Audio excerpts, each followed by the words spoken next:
Wow, this is hilarious. I don't tell you, say they no born witches, familiar spirits, and those evil spirits. They no born them well.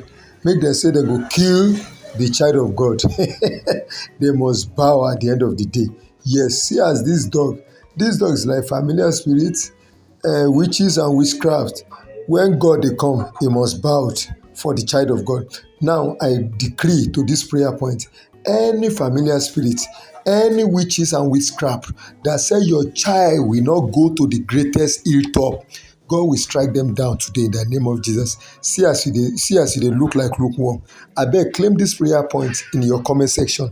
Share this video to 7 people and follow our page. Any witchcraft, any familiar spirit that say your children, that say your child, that say your boy, that say your girl will not meet to the oh my God, God will kill them today in the name of Jesus.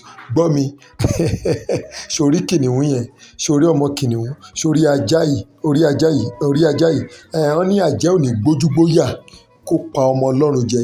Bẹ́ẹ̀ ni gbogbo àwọn tó ń dúnkokò mọ́ àwọn ọmọ rẹ pé wọ́n ò ní débi gíga, gbogbo àwọn àjẹ́, èmèrè, oṣó tí wọ́n ń dúnkokò mọ́ àwọn ọmọ rẹ bóyá ní kọ̀kọ̀ tàbí lójúkorojú ni, tán ní ọmọ rẹ ò ní ṣoríire nínú ayé yìí, kó gbọ̀run kó pa wọ́n lẹ́nu mọ́ lórúkọ Jésù Kristi.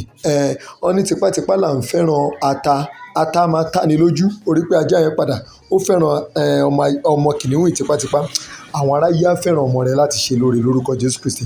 O dẹ̀ táìpù àbí àdúrà kò share fídíò yìí fún ènìyàn méje, share ẹ̀ fún èèyàn méje. Bẹ́ẹ̀ ni tó bá jẹ́ pé lóòótọ́ ló fẹ́ràn wa, tó fẹ́ràn àdúrà yìí ní péjì, kò dẹ̀ follow péjì wa lẹ́ni yìí o. Ògúnlọ́gọ̀ àdúrà wà nínú péjì wa. Bẹ́ẹ̀ ni ẹni tó sọ pé òun máa fọmọ pa ẹ́ lẹ́kún nínú gbogbo ọdún tuntun tó ń bọ̀, kó gbọ̀run kó pa á dànù lẹ́ni lórúkọ Jésù Kristi. Àmín.